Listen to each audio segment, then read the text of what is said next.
안녕하세요. 오늘도 사연살롱을 찾아주셔서 감사합니다. 저희 엄마는 한 남자와 2번이나 결혼을 하셨어요. 그게 무슨 소리냐고요? 저희 부모님은 제가 중학생 때 이혼을 하셨다가 제 결혼을 기점으로 다시 재결합을 하셨거든요. 다시 만나 살림을 합칠 때까지만 해도 엄마는 아빠가 이전과는 많이 달라졌다고 생각하셨지만 글쎄요. 사람이 어디 고쳤을 수 있는 물건이던가요? 이혼을 결심할 만큼 극복할 수 없는 문제가 있었다면 다시 만났을 때도 또다시 그 문제로 인해 이별을 결심하게 될 확률이 높다는 걸 엄마는 몰랐던 거죠. 그 사실을 일깨워준 건 의외의 인물이었어요. 바로 제 올케였죠.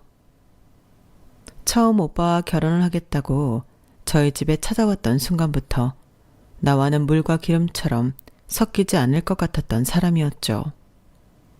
믿었던 아빠와 절대로 상정하고 싶지 않았던 올케. 서로 다른 성향의 두 사람으로 인해 벌어진 한바탕 소동을 지금부터 생생하게 전해드릴게요. 저와 오빠는 각기 다른 지역에서 태어났어요. 오빠는 전주에서 태어났고 저는 마산에서 태어났거든요. 3살밖에 차이가 안 나는 남매가 각기 다른 지역에서 태어난 건 저희 아빠 직업 때문이었어요. 저희 아빠는 도로 건설 쪽 기술직에 종사하셨는데 건설 기간에 따라 근무지가 수시로 바뀌었거든요. 그래서 아빠 동료분들은 대개 근무지에 혼자 부임해서 몇 년간 지내시기도 했는데 저희 아빠는 꼭 가족을 데리고 근무지 이동을 하셨어요. 그 바람에 저랑 오빠는 중학생 때까지 전학을 반복하며 학창시절을 보내야 했어요. 그러다 보니 친구를 오래 사귀기도 힘들고 매번 학교에 적응하는 것도 큰일이었어요. 저희 남매도 남매였지만 저희 엄마는 더 많이 힘드셨을 거예요. 요즘은 다들 대문을 닫고 살지만 예전엔 옆집 숟가락 개수까지 알 정도로 다들 문을 열고 찾아다시피 했잖아요. 특히나 지방은 더더욱 그렇고요. 문을 열고 산다는 건 그만큼 이웃을 믿고 산다는 의미인데 믿음의 바탕은 오랜 시간을 함께 살아왔다는 것 아니겠어요? 그런데 그런 조건을 충족하지 못하는 우리 집은 어디를 가든 이웃이 아닌 뜬에게도 받아들여질 뿐이었어요. 그러니 잠깐 옆집에 아이들을 맡기는 것도 힘들고 현금이 똑 떨어졌을 때 급전을 빌리기도 힘들었어요. 거기다 마음을 터놓고 지낼 이웃이 없어서 동네 사람들의 텃세를 엄마 혼자 감당해야 하기도 했어요. 그래서 오빠가 고등학생이 되고 서울에 완전히 터를 잡게 됐을 때 누구보다도 엄마가 기뻐하셨어요. 서울에는 저희 외가도 있고 엄마 친구들도 다 살고 있기 때문에 그동안 타 지역에 살며 겪었던 이방인 취급을 더는 받지 않아도 됐거든요. 하지만 옛말에도 그런 말이 있잖아요. 10년이면 강산이 변한다고요. 엄마가 서울을 떠나온 시간 동안 서울은 너무도 변해버린 거예요. 저희 남매를 데리고 의기양양하게 외출에 나섰던 엄마는 바뀐 버스 노천에서 1차 멘붕이 왔고 엄마의 단골 식당이 사라진 걸 보고 2차 멘붕이 왔어요. 그러다 보니 엄마는 자신의 고향인 서울에서 지하철 노선도와 버스 노선도 그리고 길 가는 행인의 도움을 받아가며 여행자 모드로 다니게 되었어요. 뿐만 아니라 순간순간 그동안 살았던 지역을 그리워하는 웃지 못할 상황도 벌어지게 되었어요. 하지만 좋은 점도 있었어요. 여러분들도 그거 아시죠? 우리나라 엄마들의 인맥이 가장 빛을 발하는 순간이 언제인지를요. 첫 번째는 국산 참기름 살 때예요. 다들 알다시피 요즘에 국산 참깨가 어디 흔한가요? 죄다 중국산이나 인도산이죠. 그런데 인맥 좋은 엄마들은 어떻게 귀신같이 국산 참깨를 공수해서 기름집에 들고 가 국산 참기름을 짜오지 않습니까? 혹여 국산 참깨를 바꿔치기 할까봐 기름 짜는 내내 기계 앞에 딱 붙어서서 말이죠. 국산 참깨는 정말이지 돈이 엄청 많거나 인맥이 없으면 구경하기 힘들다니까요. 그리고 두 번째가 바로 고춧가루인 것 같아요. 매년 김장을 앞두고 엄마들이 고춧가루를 사잖아요. 대개는 평소 대먹던 농가에 연락해 전화주문으로 고춧가루를 공수하는데 그 집 농가가 그의 고추 농사가 잘 안 됐다거나 그 집 주인이 몸이 아파서 고추 농사를 못 지었다 하는 상황이 발생하면 그땐 정말이지 진돗개 1호 발령이 난 것만큼 아주 난리가 난다니까요. 한 해 김치 맛을 좌우하는 중차대한 일이기 때문에 엄마들의 신경은 곤두설 수밖에 없고 갑작스런 비상 상황에 전화통을 붙잡고 일평생 인맥 모조리 탈탈 털어 고춧가루 공수작전에 돌입하게 되죠.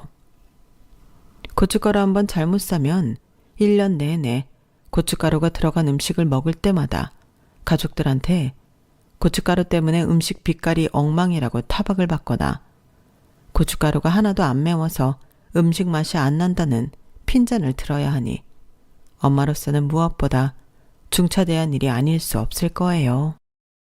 그런 점에 있어서 저희 엄마는 위기 상황에 현지 지인 찬스를 톡톡히 쓸 수가 있었어요. 전국 팔도 안 살아본 도가 없을 정도로 결혼 기간 내내 남편 근무지를 따라 국토 순례에 가까운 생활을 강행한 덕에 언제들 품질 좋은 고춧가루를 공수할 수 있는 농가를 최소 10군데가량은 알고 계셨거든요. 그 덕에 엄마는 급하게 고춧가루가 필요한 서울 지인들한테 질 좋은 고춧가루를 공수해주고 점수를 딸 수 있었고 마찬가지로 고추 농사를 지은 농가에는 별도의 판촉 활동 없이 대량의 고춧가루를 제값받고 팔 수 있게 해줘서 감사 인사는 받았어요. 중간다리 역할을 하면서 따로 챙긴 건 없었어도 양쪽 모두한테 신임을 받으며 어깨에 힘 좀 줄 수 있어서 엄마로서는 꽤나 만족스러운 상황이 되었죠. 그렇게 서울 생활에 적응을 해나가던 우리 가족은 생각지도 못한 암초를 만나게 되었어요. 그동안 온 가족을 이끌고 전국을 돌며 일을 하시던 아빠가 그동안의 노하우를 살려 자기 사업을 하겠노라 선포하신 거예요. 당연히 엄마는 반대를 하셨죠. 요즘 같은 때 직장 나와 자기 사업하는 사람 치고 제대로 돈 버는 사람이 어딨냐. 더럽고 치사해도 남의 돈 받고 일하는 게 제일 편한 거다. 어떻게든 고정 수입을 사수하려고 아빠를 어르고 달래고 강압적으로 만류를 하셨지만 이미 회사에 마음이 든 아빠는 좀처럼 엄마 말을 들으려 하지 않으셨어요. 당신은 사람이 왜 그래? 내가 이날이 때까지 겨울이고 여름이고 오로지 가족들 먹여 살린다고 공사판 먼지 마셔가며 살아온 거 당신이 누구보다 잘 알잖아. 그렇게 고생을 했으면 한 번쯤은 내가 원하는 일 하고 살게 옆에서 응원해 줄 수 있는 거 아니야? 어떻게 된 여자가 말이 떨어지기가 무섭게 남편을 못 잡아먹어서 안달이야?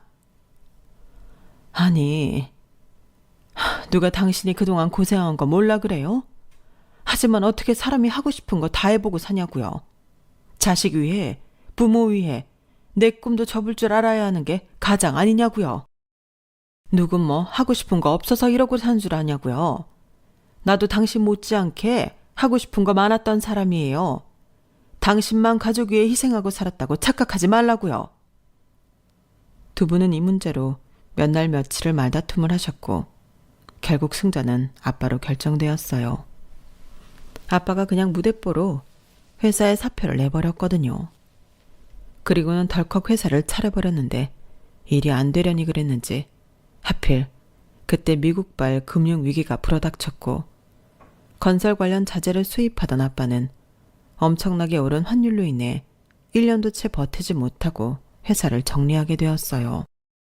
그 바람에 내 집 마련을 위해 저축해 두었던 돈도 다 날리고 은행 빚까지 생겨서 우리 집은 하루아침에 월세살이로 전락하고 말았어요. 원래 잘 되는 집에서는 큰 소리가 안 나도 잘 안 풀리는 집에서는 큰 소리가 자주 나기 마련이잖아요. 저희 집이 그 후자였어요. 그러게 내 말을 왜 안 들어서 이 사단을 해요? 내가 회사 차리지 말랬죠. 다니던 회사나 잘 다닐 것이지 빚은 빚대로 지고 재취업도 안 되고 이제 어쩔 거예요. 애들은 하루가 다르게 커가는데 학원도 하나 못 보내고 어쩔 거냐고요. 내가 정말 못 살아. 아, 그만 좀 해. 남편 하는 일에 여자가 옆에서 그렇게 바가지를 긁어대니 될 일도 안 되는 거지. 이게 다 일 시작하기 전부터 당신이 입방정을 떨어서 그런 거라고. 그리고 입으로만 어쩔 거냐고 떠들지 말고 당신도 나가서 돈이나 벌라고. 중학생이면 애들도 다 컸는데 언제까지 애들 핑계대며 집에서 놀고 먹을 생각이야? 사람이 양심이 있어야지. 안 그래도 엄마는 생활비를 벌기 위해 동네 반찬 가게에 일자리를 잡아두었는데 아빠가 그 사실을 알 리 없었어요. 며칠 뒤 엄마는 일을 나가고 아빠는 아직 일자리를 잡지 못해 집에 있게 되었는데 생각보다 그 시간이 길어져서 결국엔 아빠 입으로 했던 말을 고스란히 엄마한테 돌려받게 되었어요. 그때까지만 해도 아빠가 금방 일자리를 얻을 수 있을 거라고 생각했는데 결국엔 그 후로 아빠는 재취업을 하지 못하셨어요. 엄마는 아빠가 남긴 빚을 갚아가며 생활비를 벌어야 했기 때문에 밤낮 없이 일을 해야만 했죠. 그런데 하루 종일 집에서 TV만 끼고 살던 아빠는 점점 더 손 하나 까딱 않고 모든 걸 엄마한테 떠넘기기에 바빴어요. 당신은 정신이 있는 여자야, 없는 여자야? 아니, 어제가 아버지 제사인 건 몰랐어? 맏며느리가 돼서는 시아버지 제사도 안 챙기고 말이야. 도대체 무슨 생각으로 세상을 사는 거냐고. 내가 아침에 경순이 전화 받고 얼마나 창피했는 줄 알아? 제발 정신 좀 차리라고. 정작 아빠는 어제 내내 소파에 누워 TV만 보고 있었으면서 일하느라 바빠서 시아버지 제사를 깜박한 엄마를 탓하셨어요. 놀면서 자기 아버지 제사도 잊고 있었던 자신의 잘못은 생각도 않고 말이죠. 저 같으면 한마디 하고 넘어갔을 텐데도 이상하게 그날따라 엄마는 아무 말씀도 하지 않고 입을 꾹 다문 채 주방에서 내일 아빠가 먹을 국과 밑반찬을 만들고 있었어요. 그런데 그때 시골에서 할머니한테 전화가 온 거예요. 아빠가 받아서 한참을 얘기를 하시더니 대뜸 엄마한테 전화를 받아보라고 하시더군요. 전화를 받은 엄마는 한참이나 시어머니 타박을 듣고만 계셨어요. 그렇게 30여 분쯤 지났을까요? 엄마가 한숨을 푹 쉬더니 격앙된 목소리로 그러셨어요. 어머님, 그러지 마시고 그냥 어머님 아들 데려가세요. 저는 제가 낳은 내 자식들 키우고 살 테니까 어머님이 낳은 금쪽 같은 큰아들은 어머님이 데려가 키우시라고요. 저도 이젠 힘들어서 더는 못하겠어요. 어머님 말씀대로 이가 지금까지 일하느라 고생한 거 저도 잘 알아요. 그래서 몇 년째 이 사람이 직장 못 구하고 집에서 지내는 것도 뭐라 않고 있다고요. 그런데요, 저도 사람이잖아요. 아침부터 밤 늦게까지 일하고 집에 들어와 온몸이 녹아내릴 듯이 지쳐있는데도 이 사람이 하루 종일 먹은 그릇 설거지하고 다음날 이 먹을 국이랑 반찬 만들어야 해요. 그뿐인가요? 하루가 멀다 하고 어머님이랑 아가씨, 심지어 시동생까지 전화에 돈 좀 해달라, 보약 좀 지어 보내달라, 이거 해달라 저거 해달라, 아주 거짓 똥구멍에 붙은 콩나물 대가리까지 떼어달라고 아우성치는 통에 제가 더는 감당을 못할 것 같네요. 그런데도 어머님은 제가 시집와 처음으로 제사 한번 입고 지났다고 제 친정 부모님까지 들먹이며 욕을 하시니 어쩌겠어요. 이 결혼 물리고 고통에서 벗어나야죠. 저 살고 싶어요, 어머님. 아직 쉰도 안 된 나이에 남편이랑 시집 식구들 등살에 시달리다가 말라주고 싶지 않다고요. 그러니 그렇게 아시고 조만간 어머님 아들 어머님께 보내드리겠습니다. 그럼 안녕히 계세요. 엄마의 느닷없는 이혼 선언에 방금 전까지만 해도 의기양양하던 아빠는 얼굴이 사색이 되었어요. 아내가 자신을 버릴 수 있다는 걸 단 한 번도 생각해보지 않았기에 그 충격은 더한 듯 보이더군요. 사실 오빠랑 저는 엄마의 이혼 선언이 싫지만은 않았어요. 옆에서 엄마를 보고 살면서 이러다가 우리 엄마가 먼저 가로로 잘못되면 어쩌나 걱정했거든요. 염치없는 아빠도 밉고 자신들의 편의를 위해서라면 며느리의 고통 따위는 안중에도 없는 할머니와 고모, 삼촌은 더더욱 싫었어요.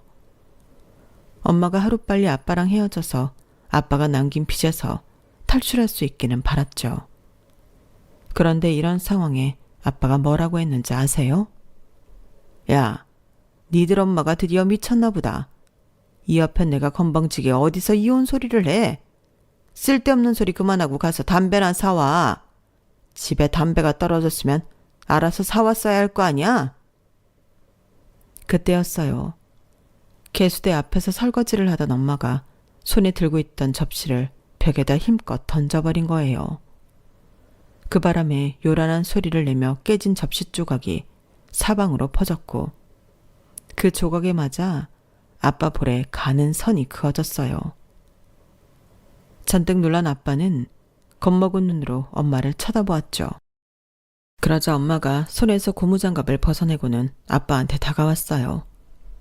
야, 너 나가. 나가서 길바닥에서 자든 야관에서 자든 내 눈앞에 띄지 않은 대로 가. 안 그러면 내가 오늘 너 죽일지도 몰라. 어서!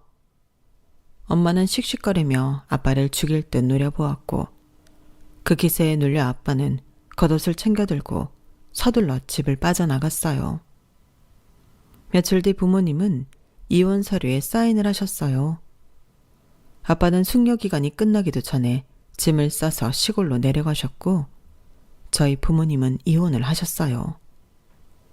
그날 우리 곁을 떠난 아빠를 다시 본 건 제 결혼식을 앞둔 때였어요. 상견례를 앞두고 아빠한테 연락을 해야 하나 고민을 하다가 큰 기대 없이 예전 아빠 휴대폰 번호로 전화를 했는데 받으시더라고요. 전화번호도 그대로 쓰고 있으면서 10년 넘게 연락도 끊고 살았던 우리 부녀는 떨어져 지낸 기간만큼이나 무척 서먹서먹했어요. 저 결혼해요. 이 한마디를 꺼내기까지 몇 분이 걸렸나 몰라요. 덧붙여 결혼식에 안 오셔도 괜찮아요 라고 말을 하려는데 아빠가 먼저 말을 꺼내셨어요. 상견례는 언제니? 그쪽에선 우리 집 사정 알고 있니? 남편한테만 얘기했다고 하자 잠시 침묵하시더니 상견례 날짜와 장소를 알려달라고 하셨어요. 생각지도 못한 상황에 그제야 두려움이 몰려오더군요. 엄마가 이 사실을 알면 화낼 것 같았거든요. 그런데 제 예상과 달리 엄마는 별 반응이 없었어요. 그리고는 딱 한마디 하셨죠. 그래도 네 아빠가 옆에 있는 게 너희 시댁 보기에도 나을 것 같다. 잘했다. 이미 10여 년 전 부부의 연은 끊어졌지만 자식 혼사 앞에서는 아빠도 엄마도 부모의 역할을 더 중요하게 생각하는 것처럼 보였어요. 상견례 당일 10여 년 만에 다시 마주한 아빠는 그 사이 많이 늙으셨고 살도 조금 찌셨더라고요. 한 가족임에도 이렇게 서로가 어색한데 시댁 식구들 앞에 어떻게 보일까 살짝 염려가 됐지만 웬걸? 예약한 룸에 들어서자마자 아빠도 엄마도 마치 지난 세월 한순간도 떨어져 지낸 적 없는 사람들처럼 너무도 능숙하게 오래 살아온 부부의 모습을 보이셨어요. 덕분에 시부모님께서는 저희 부모님의 이혼 사실을 눈치채지 못하셨죠. 그런데 문제가 생겼어요. 그건 바로 저희 시부모님의 돌발 발언이었어요. 저희 집도 그리 형편이 좋은 편은 아니었지만 시댁은 저희보다 더 어려웠거든요. 남편은 5남매 중 셋째였는데 큰형이 7년 넘게 공무원 시험 공부를 하고 있어서 시부모님이 그 뒷바라지를 하고 있었거든요. 거기다 둘째 형은 사고로 허리를 다쳐서 일을 못하는 상황이었고 그렇다 보니 제 남편이 실질적인 집안에 가장 노릇을 하고 있었어요. 그래서 애초에 우리 부부는 시댁 도움을 기대조차 않고 있었는데 문제는 그게 아니었더라고요. 나이 차이가 나서 결혼하겠다는 아들놈을 부모가 어떻게 말리겠습니까? 하지만 우리 집 상황도 있으니 결혼하고 3년간은 지 큰형 학원비랑 생활비를 얘들이 맡아줬으면 합니다. 집안의 맏아들이 잘 돼야 집이 바로 서는 거 아니겠습니까? 저희 부부와는 상의조차 없었던 시아버지의 폭탄 선언에 저도 남편도 황당하기 그지없었어요. 엄마도 너무 어이가 없어서 입만 떡 벌리고 있었죠. 그런데 그때 아빠가 나서서 한마디 하시더라고요. 사돈 마음은 이해를 합니다만 저는 그 말씀에 동의할 수 없습니다. 7년이나 부모님 뒷바라지 받아가며 공부를 하고도 시험에 합격하지 못한 큰아드님이 동생 부부 도움을 받아 3년 더 공부한다고 결과가 달라질 거라고 보지는 않거든요. 사돈께서 큰아드님에 대한 기대를 가지고 오랜 시간 뒷바라지 하신 거는 부모로서 그럴 수 있다고 생각합니다. 하지만 셋째 아드님과 제 딸은 무슨 죄로 그 일을 떠맡아야 하는 겁니까? 듣자 하니 이 결혼도 양가 도움 없이 두 사람 힘으로 한다고 하던데 부모가 돼서 힘들게 시작하는 자식한테 도움을 못 줄 망정 등에 커다란 짐을 올려서야 되겠습니까? 또한 동생 내외 도움으로 공부를 하는 맏아드님 심정은 또 어떻겠습니까? 그러니 자식들을 위해서라도 사돈께서 생각을 바꿔주셨으면 합니다. 그날 자칫하면 큰 소란이 일어날 뻔한 상황에서 아빠는 점잖게 저희 시아버지를 설득하셨고 덕분에 우리 부부는 부담 없이 결혼 준비를 할 수 있었어요. 저를 비롯해 엄마랑 오빠는 그날 아빠를 통해 든든한 가장의 모습을 보면서 그동안 우리가 아빠에 대해 많은 오해를 하고 살았다고 반성했어요. 그리고 그날을 계기로 아빠는 엄마 집에 자주 왕래를 하기 시작했고 그러다 2년쯤 뒤에 다시 엄마랑 살림을 합치게 되었어요. 혼인신고만 안 했지 아빠는 다시 가장의 위치를 그대로 회복하게 되셨어요. 제가 결혼하고 3년 뒤 오빠가 결혼을 할 때는 저희 집이 이혼 가정이라는 게 전혀 티가 안 날 정도가 되었고요. 오빠와 올케는 직장 상사의 주선으로 만나서 사귀게 되었는데 알고 보니 새언니 집안이 꽤나 돈이 있는 집안이더라고요. 평소 옷차림만 봐도 돈이 있는 사람이다 싶었는데 아니나 다를까 상견례 때 사돈원들을 통해 들어보니 부동산을 포함해 500억대 자산가더라고요. 그래서 그런가 새언니는 집안 살림을 전혀 안 하고 살아온 사람 같았어요. 눈앞에 설거지거리를 보고도 절대 나서서 하는 적이 없었어요. 아니, 오히려 이렇게 물었죠. 그걸 뭐하러 직접 해요? 식기세척기를 쓰면 되지? 아니, 식기세척기 쓰면 편하다는 걸 누구는 모르나요? 그럴 형편이 안 되니까 못 사는 거죠. 그런데도 새언니는 상대에 대한 배려 없이 그런 말을 너무도 쉽게 하더라고요. 한 번은 엄마가 새언니 명품백을 만져보면서 이런 적이 있어요. 세상에, 이런 걸 정말 들고 다니는 사람이 있구나. 이런 가방은 못해도 2, 3천원 한다며. 차 한 대 값인데 누가 훔쳐갈까봐 무서워서 이런 걸 어떻게 들고 다니니? 나는 죽을 때까지 이런 가방은 못 들어볼 거다. 딸인 제 눈에도 엄마가 새언니 명품백을 부러워하는 게 확연히 보였어요. 며느리 앞에서 부끄럽지도 않나. 굳이 저런 말까지 대놓고 하다니. 이런 생각을 하고 있었는데 새언니가 대뜸 그러는 거예요. 네, 제가 보기에도 어머님은 평생 이런 가방은 못 드시겠네요. 저희 엄마 행동도 보기 좀 그랬지만 그렇다고 시어머니 면전에서 이런 말을 하는 새언니도 정말 보기 그렇더라고요. 엄마는 며느리한테 면박을 당하자 얼굴이 화끈 달아올라서는 더는 아무 말씀도 하지 않으셨어요. 그래서 보다 못한 제가 새언니를 살짝 불러서 얘기를 했어요. 올케 언니, 굳이 엄마한테 그렇게까지 말할 거 있어요? 그냥 모른 척하면 되지. 그랬더니 언니가 그러더라고요. 아가씨, 내가 틀린 말 한 건 아니잖아요. 보세요. 지금 어머님이 이 백을 들고 나가면 사람들이 이 백을 명품이라고 생각하겠어요? 시장에서 짝퉁 하나 사들고 왔다고 생각하겠죠. 수천만 원이나 하는 이 백이 어머님 손에 들어가는 순간 몇만 원짜리 시장 가방으로 전락하는데 굳이 그러면서까지 이 백을 들 필요가 있겠냐고요.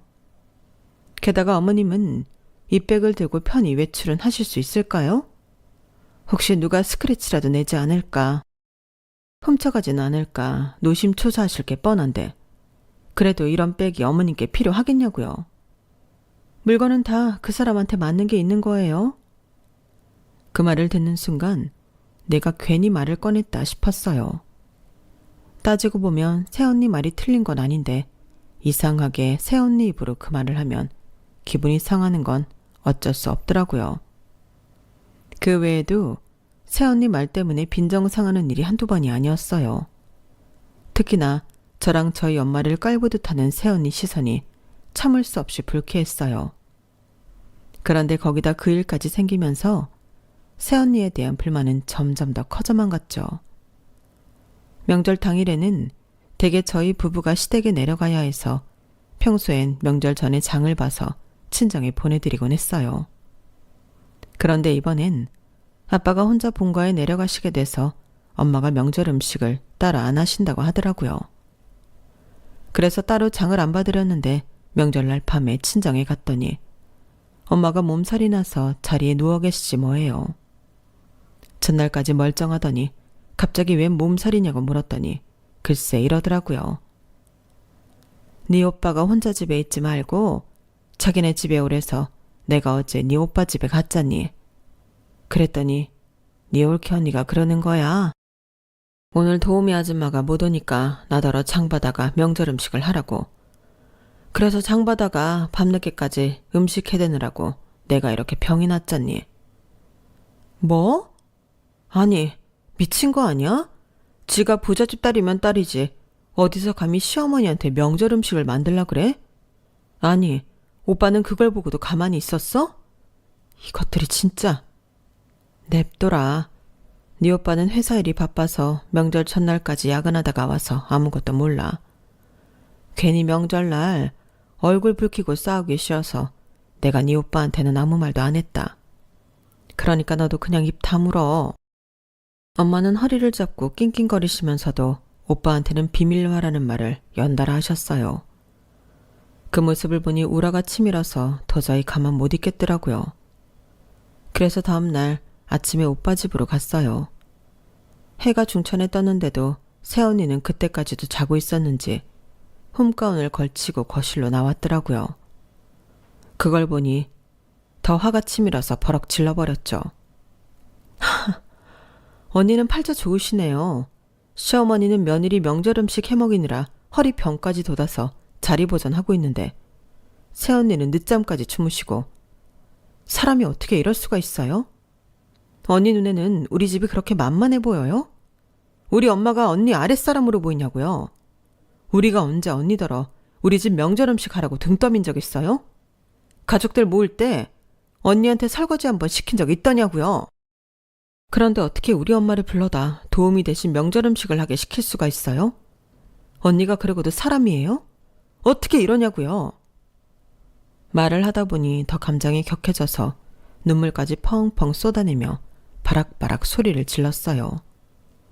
그러자 오빠가 달려나와 무슨 일이냐고 묻더군요. 이게 다 오빠 때문이야. 자기 부인 치마폭에 쌓여서 자기 엄마가 어떤 수모를 당하고 사는지도 모르고 멍청하게 있는 오빠가 제일 문제라고. 왜 저런 여자를 집에 데려와서 우리 엄마를 힘들게 하냐고. 평생 아빠 때문에 고생하고 산 불쌍한 우리 엄마를 왜 며느리 시집살이까지 하게 하느냐 말이야. 돈 좀 있으면 다야? 돈 있으면 시어머니를 자기 집 종부리듯 해도 되느냐고. 언니도 입 있으면 말해봐요. 말해보라고. 소리를 지르면 지를수록 감정이 격해져서 급기야 저는 어깨까지 들썩일 정도로 꺽대며 울었어요. 그러자 소파에 다리를 꼬고 앉아서 저를 내려다보던 새언니가 입을 열더군요. 아가씨, 다 했어요? 그럼 이제 내가 말해도 되는 거죠? 맞아요. 내가 어머님한테 명절 음식 만들게 시켰어요. 그러자 지금까지 입 다물고 있던 오빠가 얼굴이 벌개져서는 새언니한테 되물었어요. 정말이야? 당신이 정말 우리 엄마한테 명절 음식 하라고 시켰어? 아니 왜? 여보, 사람 얘기는 끝까지 들어야지. 내가 어머님이 명절 음식 만들게 했다고 했지 시켰다고는 안 했잖아. 아가씨도 잘 들어요. 나는 분명히 어머님께 이렇게 말했어요. 오늘은 도우미 아줌마가 못 온다고 하니까 우리 친정에서 일하는 아주머니 불러서 일 좀 해달라고 해야겠다고요. 그랬더니 어머님이 물으시더라고요. 그 도우미는 월급도 비싸다던데 하루 불러서 쓰려면 돈을 얼마나 줘야 되느냐고요. 그래서 날이니만큼 못해도 50은 줘야 하지 않겠냐고 했더니 어머님이 그럼 당신이 하겠다고 그러더라고요. 순간 머릿속에 엄마가 어떤 표정으로 그 말을 했을지가 선명하게 떠올랐어요. 모르긴 해도 새언니가 말렸음에도 불구하고 엄마는 당신이 그 돈을 받고 일하겠다고 했을 게 뻔했거든요. 정 그렇게 하고 싶으시면 그러시라고 했어요. 그래도 명색이 시어머니신데 어떻게 부리는 사람이랑 똑같은 돈을 드리겠어요. 그래서 그 자리에서 바로 어머님 계좌로 100만 원 입금해 드렸어요. 아가씨, 이거 내가 잘못한 거라고 할 수 있나요? 새언니 말이 끝나기도 전에 저도 오빠도 꿀먹은 벙어리처럼 돼버렸어요. 자식인 우리가 들어도 이번 일은 저희 엄마가 잘못한 게 확실했으니까요. 이래서 사람 말은 양쪽 얘기를 다 들어보고 판단해야 되는구나 생각했죠 뭐. 결국 저랑 오빠가 새언니한테 사과를 하고 그 사건은 일단락이 났어요. 그런데 새언니가 이상한 얘기를 하지 뭐예요. 이번 명절에 아버님이 본가에 혼자 내려가셨다고 했죠. 네, 그런데 그건 왜요? 어머님은 아버님이랑 재결합하시고 본가에 가신 적 있으세요? 아니요. 원래 이혼 전부터 저희 할머니랑 엄마 사이가 안 좋으셨어요. 재결합하시고도 전화통화도 안 하실걸요? 그런데 갑자기 그건 왜요? 새언니, 무슨 얘기 들은 거 있어요? 그러자 새언니는 안방에서 누런 봉투 하나를 들고 나왔어요. 오빠랑 저는 그 안에 든 사진을 꺼내보았죠. 그런데 세상에, 아빠가 젊은 외국 여자와 어린 아이를 데리고 놀이동산에 간 사진이더라고요. 여자랑 아빠가 나이 차이가 있기는 하지만 단란한 가정의 모습처럼 보이더군요.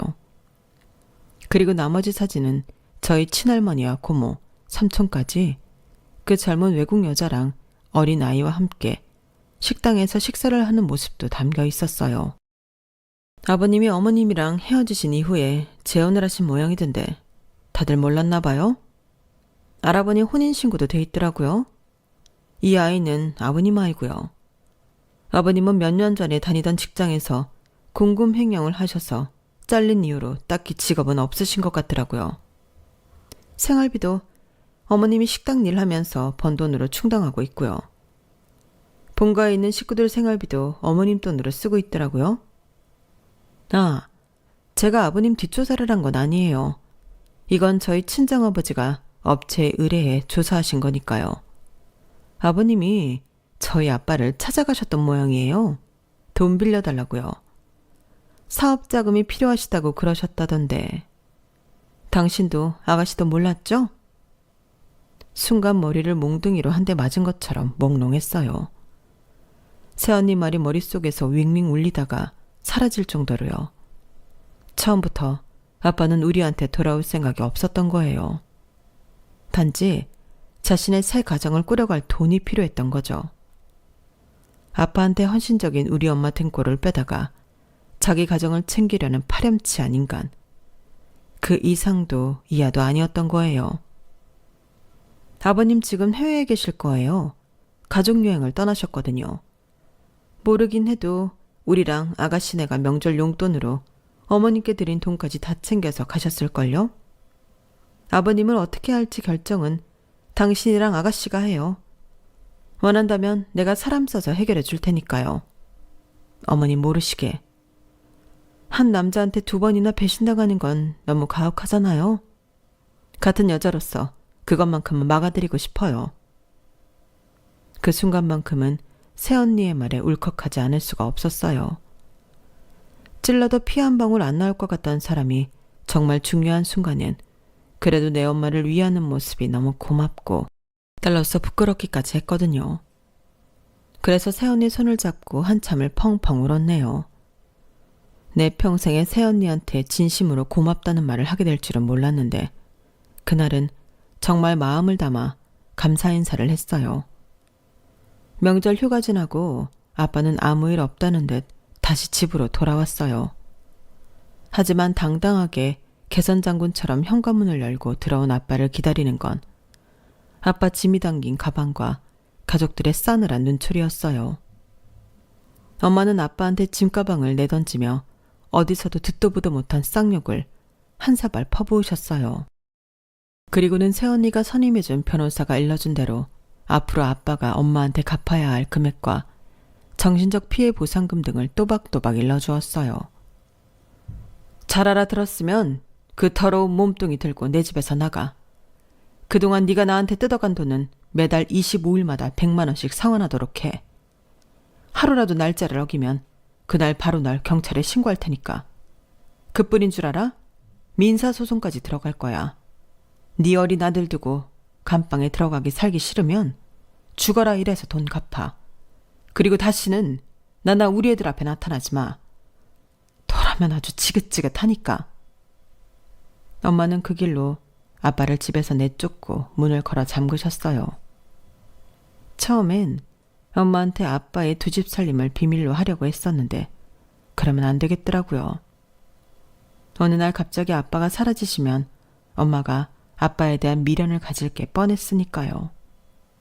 아빠 같은 인간한테 한 여자의 순정을 바치는 건 너무도 아까운 일이잖아요. 그래서 엄마한테 모든 사실을 털어놓았고 다행히도 엄마는 충격을 받고 시리에 빠지기보다는 아빠에 대한 강한 분노를 보이셨어요. 물론 마음의 상처도 입긴 하셨겠지만요. 그 일이 있고 2년이 지난 지금 엄마는 아빠한테 매달 돌려받은 돈을 모아 그렇게 바라던 명품 백을 사셨어요.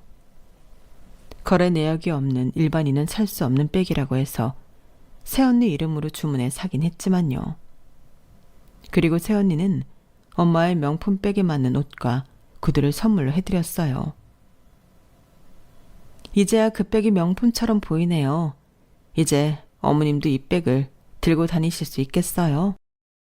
언니는 끝까지 재수없게 말을 했지만 이제는 예전처럼 언니가 믿게만 보이지 않아요. 타인의 감정을 살피는 재주는 없어도 새언니가 우리 가족을 꽤나 생각하고 있다는 걸 잘 알고 있으니까요. 사람은 겉만 보고 판단하면 안 된다는 말을 뼈저리게 느끼게 해준 새언니한테 감사 인사를 보내며 저희 가족의 사연을 마칩니다. 지금까지 제 사연을 들어주셔서 감사합니다. 가족들과 행복한 하루하루 보내시길 바라며 건강하세요. 여러분, 사연 댓글에 응원과 현명한 조언 부탁드려요. 좋아요와 구독은 저에게 큰 힘이 됩니다. 오늘도 좋은 일 가득하세요.